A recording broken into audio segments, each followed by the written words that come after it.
மின்னல் வெளிச்சத்தில் அவரது கண்களில் அந்த காட்சி தெரிந்தது. அங்குள்ள ஏரியின் கரை மீது உயரமான 2 இளைஞர்கள் நின்று கொண்டிருந்தார்கள். அவர்கள் முகம் அந்த மின்னல் ஒளியில் அழகாக தென்பட்டது. இருவர் கைகளிலும் வில், அம்பு வைத்திருந்தார்கள். ஏரியை உற்று நோக்கியவாறே எதிரும் புதிருமாக அங்கும் இங்கும் நடந்து கொண்டிருந்தார்கள். ஒரு சில கணங்கள் மட்டுமே அந்த காட்சியை கண்டார். அடுத்த சில நொடிகளில் அவர்கள் மறைந்து விட்டார்கள். அவரது மனதில் ஆச்சரியமும் குழப்பமும் ஏற்பட்ட நிலையில் தனது இல்லத்துக்கு திரும்பிவிட்டார். மறுநாள் பொழுது புலர்ந்தது. வெள்ளம் வடிந்திருந்தது. பெருமழை பெய்த அறிகுறிகள் அவ்வளவாக தென்படாமல் வழக்கம் போல் ஏரி அமைதியாக இருந்தது. ஏரிக்கு சென்று அதை பார்த்து சிலிர்த்த அந்த ஆங்கிலேய அதிகாரி நடந்த சம்பவத்தை மக்களுக்கு ஆச்சரியத்துடன் சொன்னார். அவர் சொன்னபடி ஜனகவல்லி தாயாருக்கு சந்நிதியை புதிதாக அமைத்துக் கொடுத்ததுடன் பல திருப்பணிகளையும் அந்த ஆலயத்துக்கு செய்தார். நடந்த சம்பவம் அந்த ஆலய கல்வெட்டிலும் பதிவு செய்து வைக்கப்பட்டது. அந்த கல்வெட்டை இன்றும் பார்க்க முடியும்.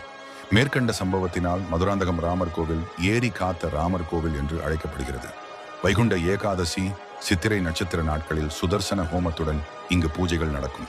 மின்னல் வெளிச்சத்தில் அவரது கண்களில் அந்த காட்சி தெரிந்தது. அங்குள்ள ஏரியின் கரை மீது உயரமான 2 இளைஞர்கள் நின்று கொண்டிருந்தார்கள். அவர்கள் முகம் அந்த மின்னல் ஒளியில் அழகாக தென்பட்டது. இருவர் கைகளிலும் வில், அம்பு வைத்திருந்தார்கள்.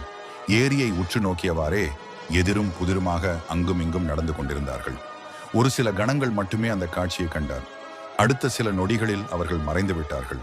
அவரது மனதில் ஆச்சரியமும் குழப்பமும் ஏற்பட்ட நிலையில் தனது இல்லத்துக்கு திரும்பிவிட்டார். மறுநாள் பொழுது புலர்ந்தது. வெள்ளம் வடிந்திருந்தது. பெருமழை பெய்த அறிகுறிகள் அவ்வளவாக தென்படாமல் வழக்கம் போல் ஏரி அமைதியாக இருந்தது. ஏரிக்கு சென்று அதை பார்த்து சிலிர்த்த அந்த ஆங்கிலேய அதிகாரி நடந்த சம்பவத்தை மக்களுக்கு ஆச்சரியத்துடன் சொன்னார். அவர் சொன்னபடி ஜனகவல்லி தாயாருக்கு சந்நிதியை புதிதாக அமைத்துக் கொடுத்ததுடன் பல திருப்பணிகளையும் அந்த ஆலயத்துக்கு செய்தார். நடந்த சம்பவம் அந்த ஆலய கல்வெட்டிலும் பதிவு செய்து வைக்கப்பட்டது. அந்த கல்வெட்டை இன்றும் பார்க்க முடியும். மேற்கண்ட சம்பவத்தினால் மதுராந்தகம் ராமர் கோவில் ஏரி காத்த ராமர் கோவில் என்று அழைக்கப்படுகிறது. வைகுண்ட ஏகாதசி, சித்திரை நட்சத்திர நாட்களில் சுதர்சன ஹோமத்துடன் இங்கு பூஜைகள் நடக்கும்.